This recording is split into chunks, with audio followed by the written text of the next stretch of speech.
Warahmatullahi wabarakatuh.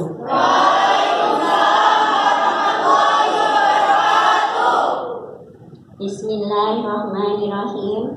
Alhamdulillahirabbil alamin. Wassalatu wassalamu ala asyrofil anbiya'i wal mursalin wa ala alihi wa sahbihi ajmain.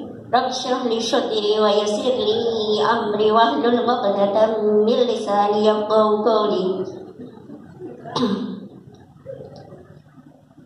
Yang saya hormati Kepala SMA Negeri 11 Bapak Teguh Rahayu Slamet SPD MPD.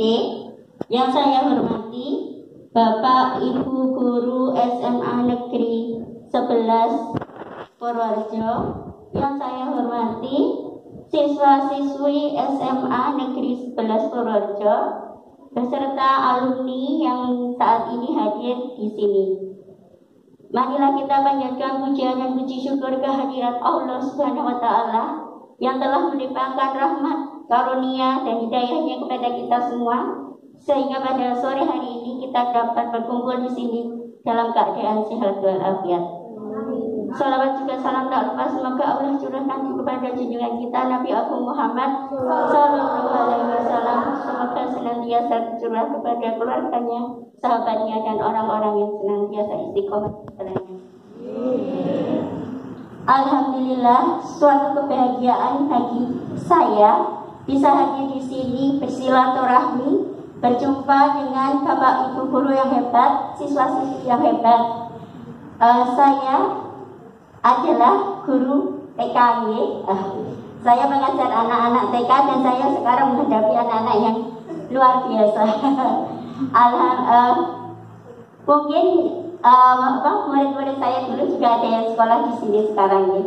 Tapi kalau saya ketemu, mungkin saya sudah pangling karena mereka sudah besar dan dulu imut-imut sekali. Sekarang, tapi kalau mereka pasti kalau ketemu saya masih mengenali saya. Alhamdulillah kita bertemu di sini dalam rangka peringatan Hari Kartini. Ibu Raden Ajeng Kartini adalah sosok yang wanita yang sangat menginspirasi dengan emansipasi wanita yang memperjuangkan hak asasi wanita, sehingga kita sebagai wanita sekarang mampu untuk bisa meraih cita-cita, bisa sekolah, meraih pendidikan yang tinggi, bisa berkarir di segala bidang. Semua atas berkat jasa Raden Ajeng Kartini.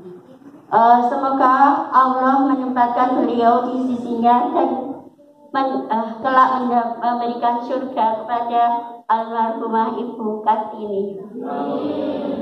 Dan kepada kita generasi penerus yang terus meneladani cita-citanya, meneruskan perjuangannya, kita harus berusaha untuk berjuang karena hidup itu adalah memang harus diperjuangkan. Setelah Ibu Kartini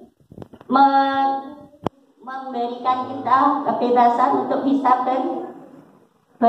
berkarir, maka kita tidak boleh lupa sebagai kodrat seorang wanita. Ketika kita sudah berkarir ini, maka kita seorang wanita adalah bisa menjadi ibu, bisa menjadi pendamping suami kelak ketika sudah menikah. Tapi ketika kita sekarang ini adalah masih untuk panjenengan semua kan masih remaja, masih punya cita-cita yang tinggi untuk meraih cita-cita. Nah, untuk meraih cita-cita itu memang harus semua itu harus diperjuangkan, tidak ada yang mudah. Sedikit sebelum saya masuk ke tema ini, saya mau bercerita tentang diri saya. Mungkin dari keadaan saya bisa menginspirasi, menyemangati panjenengan semua, anak-anak semua. Saya itu terlahir jadi ketika saya itu masih di dalam kandungan ibu saya, ayah saya sudah meninggal. 2 bulan saya dalam kandungan, ayah saya meninggal. Nah itu Ketika saya itu berarti saya sudah juga, hidup saya sudah diuji sama Allah. Ketika saya lahir, saya sudah menjadi yatim. Ya, makanya nama saya yatim, dari kata yatim, karena ayahnya sudah meninggal. Saya lahir dalam keadaan tidak sempurna, jadi tulang tubuh saya itu seperti tidak ada tulangnya, lemas gitu, kayak sampai. Tapi alhamdulillah saya punya ibu yang hebat, yang ibu yang bisa menerima ketika Allah mengamanahkan seorang anak yang istimewa. Ibu saya tidak menyerah.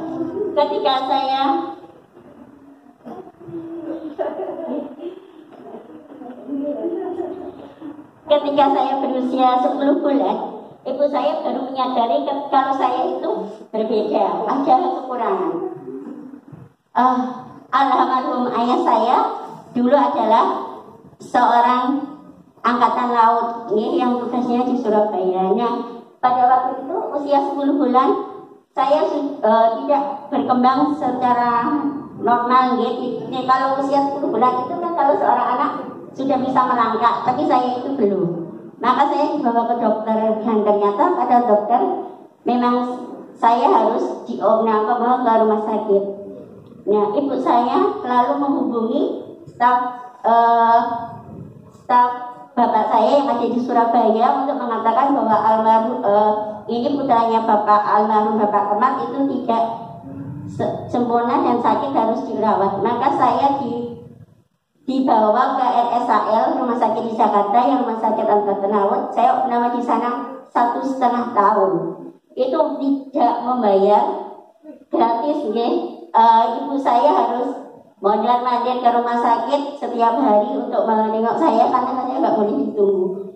Qadarullah, setelah usaha yang maksimal 1,5 tahun saya tidak bisa sempurna, tidak bisa berjalan. Emang makanya saya sudah bersyukur itu memang mungkin sudah tadi saya ya, ketika usaha sudah sangat maksimal. Alhamdulillah dengan kondisi saya yang tidak sempurna, saya dibawa pulang ke rumah masa kecil saya, tapi tetap saya bergaul dengan anak-anak yang sempurna lainnya. Bahkan kalau teman-teman yang lain bisa apa, saya harus bisa. Itu yang menginspirasi saya. Jadi dari kecil kalau saya sampai merasa kalau saya itu nggak beda sama yang lain. Saya seperti mereka, sempurna, meski saya tidak sempurna. Jadi ketika waktu umur 6 tahun, teman-teman saya itu bilang, aku besok mau sekolah, kayak gitu. Saya pulang ke film lain itu, Bu, aku besok mau pindah sekolah. Ibu saya cuma bilang apa? Kamu mau sekolah, kamu itu beda sama yang lain. Kue ning kono ditonton kanca-kancamu kayak gitu. Saya waktu itu belum punya kursi roda. Jadi benar saya didaftarkan sekolah, saya digendong sekolah gitu.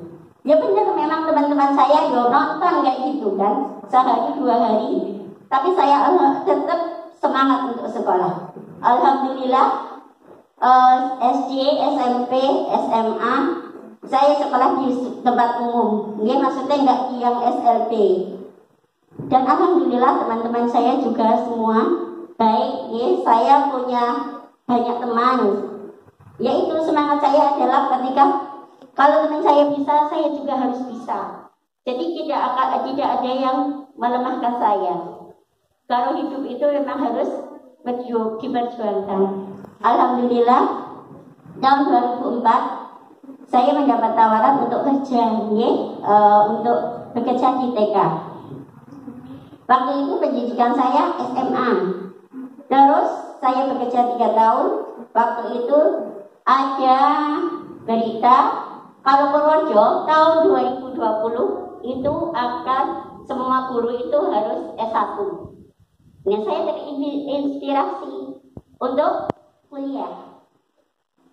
Saya izin ke ibu saya, Bu, tahun 2020 itu guru semua S1. Kalau pengen kuliah, Bu, kan? Saya akhirnya kuliah itu di IKIP PGRI Wates itu. Jadi pagi kerja, sore itu kuliah. kui bonceng motor tujuannya kepanasan. Jarak butuh sama tempat tinggal saya sampai Ikit Pegeruates itu 55 kilo. Dan saya masuk seminggu 3 kali. Itu saya jalani. Saya kuliah dan jurusan saya adalah bimbingan konseling. Bimbingan konseling ini. Alhamdulillah 4 tahun saya lulus. 4 tahun saya lulus dengan semua perjuangannya, dengan semua jerih payahnya, saya berhasil S1. Nah, karena S1 untuk guru non PNS itu ada sertifikasi. Nah, waktu itu saya kepengen bisa sertifikasi. Tapi apa yang terjadi? Ternyata atasan saya itu sudah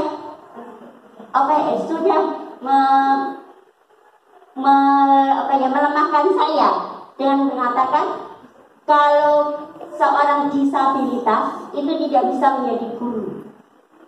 Jadi tidak mungkin saya bisa sertifikasi. Saya terpuruk. Ya bukan, memang rezeki itu bukan satu-satunya dari sertifikasi. Tapi setidaknya perjuangan saya itu selama ini rasanya hancur. Saya sampai matur ke ibu-ibu, mohon pengampunan kalau betul sakit sertifikasi. Saya sudah dilemahkan dari awal. Itu saya legowo. Nggak apa-apa kamu nggak sertifikasi, rezeki itu dari Allah. Tapi saya di sini rasanya, ya Allah, kenapa saya merasa saya didolimi? Saya merasa saya itu didolimi. Kenapa sih saya harus